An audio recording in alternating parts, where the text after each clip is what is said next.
As you can see here, I am only about halfway around, actually maybe a little less than halfway around, and I'm starting to run out of thread. I only have about, I don't know, 7 or so inches left of thread. I don't want to sew until my thread is only like an inch. You want to make sure you still have a tail, but I'm starting to run out of thread. So I'm going to knot off. To knot off,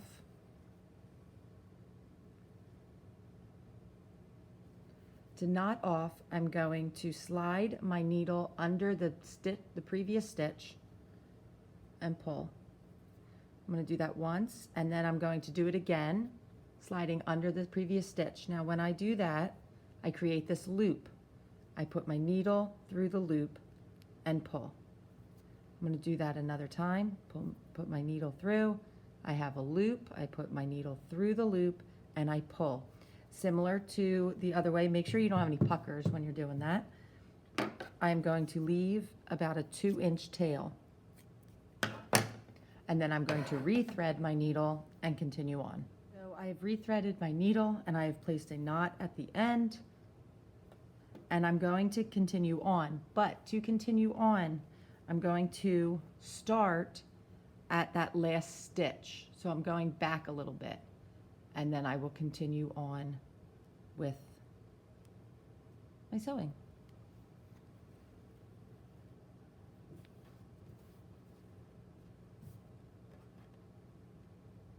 So I want to show you here that I am at my bottom nose seam, and I'm going to go in, out, and then make sure that I am getting that seam in there when I sew so that it lays nice and flat when we turn the work.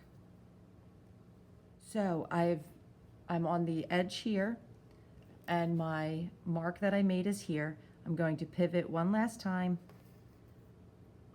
and put my last 2 stitches in that edge. And I still have a little bit of a thread left. So I want to make sure that everything is flat and that I don't have any puckers anywhere in my work. I'm then going to, just like we did with the nose here, I'm going to go back the way I came, filling in those spaces.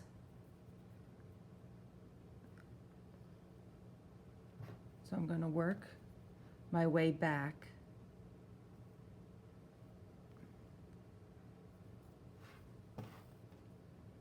Filling in the spaces as best I can. So now my thread's about, I don't know, 6 inches long. So I'm going to knot off.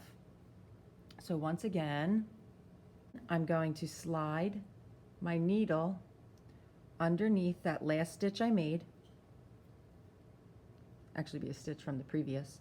And I create this loop. I then pass through the loop. I then do it again.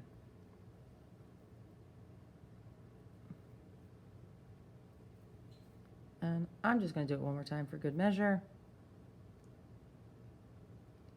And pull. And always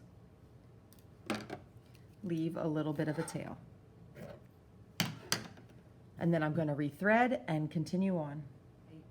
So now I've gone all the way around. And you see I had to, replace my thread a couple times. I'm going to knot off the same exact way I did before, through a stitch, through the loop, through the stitch, through the loop, and I leave my tail.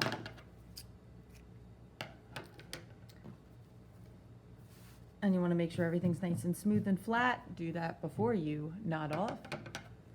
And then you're going to trim your corners just like we did, just like the demo video for the machine sewers. And be very, very mindful of where your stitches are. So you want to just trim a little tiny bit of that corner off. Don't come too close to your stitches.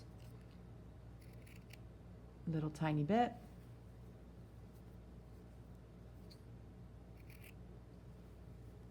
And the other corner. Now this is where I got like a little bit of a globby knot. So I want to make sure none of those threads are in the way. And I'm going to trim my corner. Just trimming that point off. Then you are going to reach in your opening you have here, so there's no stitching here. you're going to reach in and you're going to turn your work right side out, just like the other one, just like the machine sewers. And we're going to poke out that corner as best we can. And poke out the other corner.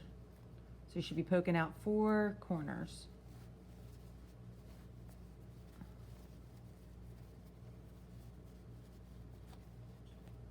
Three and 4.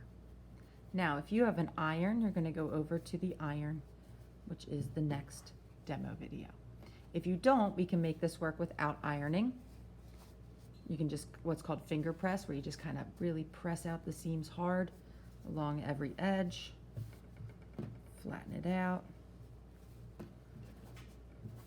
as best you can. So I'm just pushing it against the table, making sure that, you know, my stitching is the edge here. You don't want it to be like this. You want it to be right on the edge. And press down so that you have something nice and smooth. Put a little extra focus on the seam, giving it a really good push. Sometimes if you kind of wet your fingers a little bit, that helps.